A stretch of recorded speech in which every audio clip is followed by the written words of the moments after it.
डीजेश्वर Nagesh remix बासिम पाठ। डीजेश्वर नागेश रिमिक्स बासिम पाठ। डीजे ईश्वर थोड़ा भाग थोड़ा भाग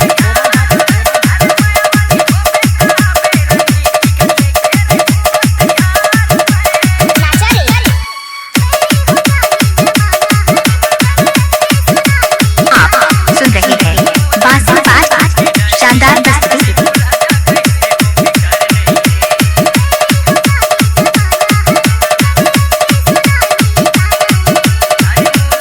जय जय जोहार संगवारी हो।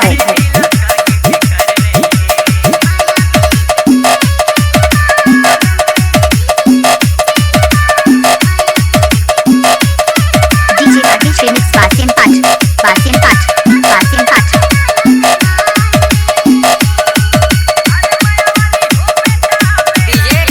थोड़ा भाग थोड़ा भाग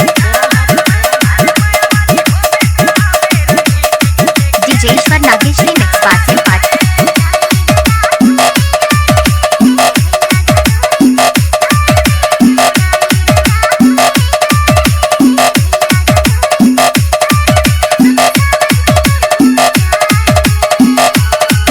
डीजेश्वर नागेश रिमिक्स बासिम पाठ। Mobile number 96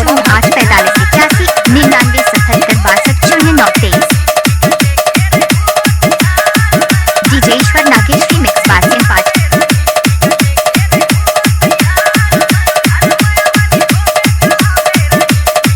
mobile number 96